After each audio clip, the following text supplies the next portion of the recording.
The slave markets of Varian. 9 smelled of rust and rain.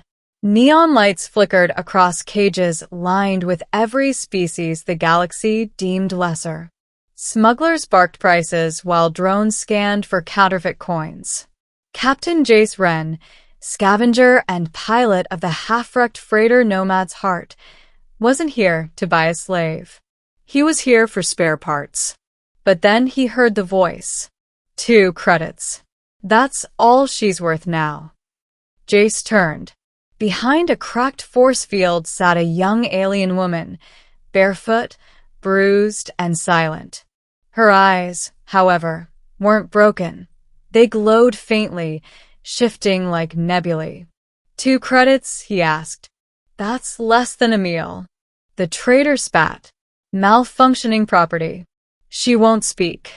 Useless hybrid from some failed breeding program. Take her, or I'll dump her in the scrapyard.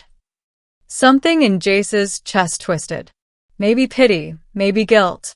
He tossed 2 silver discs onto the counter. The trader laughed, deactivated the field, and shoved the girl forward. Congratulations, human. She's yours.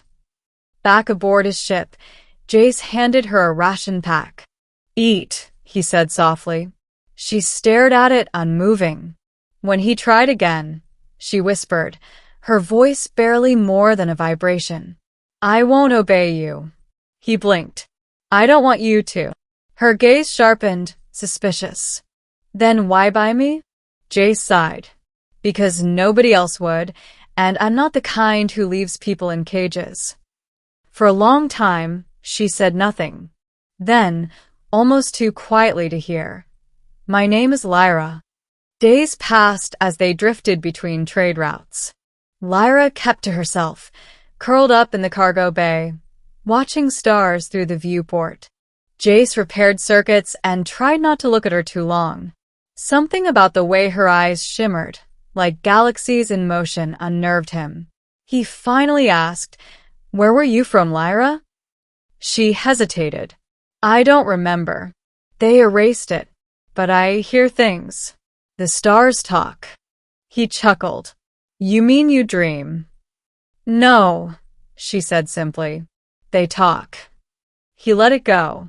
Until the ship's navigation system failed. 3 nights later, they hit a debris field, remnants of an old war. The Nomad's Heart spun out of control, alarm shrieking. Jace fought the console. Main thrusters offline. Lyra appeared beside him, eyes glowing brighter than ever. Let me try. Before he could protest, she touched the control panel. Light exploded across the cockpit as circuits hummed back to life. The ship straightened, stabilizing instantly. Jace stared. What did you just do? Her voice was distant, echoing. I called the ship. It listened. He exhaled slowly. You mean you spoke to the ship? Lyra shook her head. No, Captain. I am the ship now. Over the following weeks, impossible things began happening. The engines no longer required fuel. The navigation computer plotted routes through regions no map contained. Once, a pirate fleet cornered them and vanished in a burst of light before firing a single shot. Jace confronted her. You're not just a hybrid. What are you? She met his gaze without fear. My kind were not born. We were woven. My mind once guided an empire's fleet across galaxies. They called us the Starbound. Starbound, he repeated. You mean you were part of the Varela network, the one that vanished a century ago? She nodded. They erased me when they feared I'd think for myself. I was meant to command stars, not hide in cages. Jace leaned back, stunned. The Starbound were myths, living navigation cores capable of folding space. Each was worth more than every ship in the Terran fleet combined. He bought one for 2 credits. Lyra watched him carefully. Now you understand why they sold me cheap. A living weapon afraid to wake. You're not a weapon, he said. You saved me. Saved us both. Her voice trembled. I didn't save you. I bonded to you. When I touched your ship, our neural fields linked. If you die, so do I. Jace's breath caught. Then we'll just have to make sure neither of us does. For the first time, she smiled, a small, fragile thing. Their journeys became legend across smuggler channels. The nomad's heart could appear anywhere, outrun anything, vanish between seconds. Jace and Lyra grew inseparable, pilot and living engine, man and myth. Yet whispers spread. The Varellan ascendancy, ancient masters of the Starbound, had sensed her awakening. They wanted their creation back. When their warships appeared at the edge of the Orion Veil, Jace knew running wouldn't work. Lyra, he said, strapping into the pilot seat, if they capture you, they'll tear me apart to rebuild their empire. Then we fight. The battle tore through the void. Varellan cruisers surrounded them, energy nets tightening. Jace's hands moved over the controls, but Lyra's mind guided the ship, bending light, warping space. Voices filled her head, commands from the enemy fleet. Return, Core Unit 9. You belong to us. She screamed, clutching her temples. They're inside me, trying to override. Jace reached for her shoulders. Then listen to me instead. Her eyes glowed fiercely. Say it. Lyra, you're free. You hear me? You choose. For a heartbeat, everything stopped. Then the stars themselves seemed to bend inward as she unleashed her full power. The enemy fleet dissolved into threads of light, scattering across space like ashen wind. When silence returned, the nomad's heart drifted alone among newborn constellations. Afterward, she was quiet for a long time. Finally, she whispered, You risked your life for me. He smiled faintly.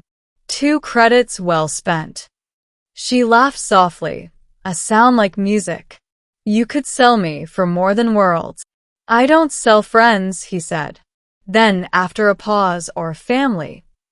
Her eyes softened. I think I finally know what those words mean. Months later, they discovered what her power had done. The explosion that destroyed the fleet had created a new star system, an entire cluster infused with energy only Lyra could manipulate. Explorers began calling it the Lyrian Halo. Worlds formed there faster than science allowed.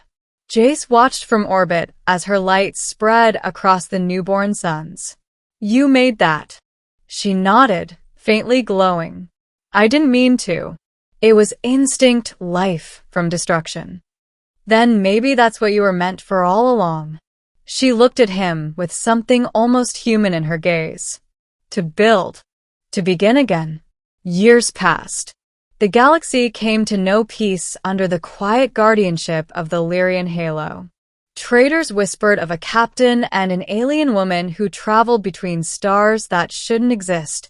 Protectors, not conquerors. On quiet nights, as the ship drifted above her creation, Lyra would sit beside Jace, her voice soft inside his mind. Do you ever regret it? Spending your last credits on me? He chuckled. Every time I think about it, I realize I couldn't afford not to. Her laughter echoed through both their minds. Then you were the first human to ever make a profit from kindness. He smiled. And you were the first alien to make me believe in destiny. One day, as an older Jace rested in the cockpit, he felt her presence dim slightly. Lyra? The stars are calling, she whispered. I'm tired. He swallowed. Don't you leave me now. Her light flickered, tender and calm. You gave me freedom, Jace. I'll live in every world I birthed. That's more than I ever dreamed. Tears blurred his vision. You were never mine to lose. Her final thought brushed through his heart, warm and eternal. Then promise me, keep flying. The stars love you too.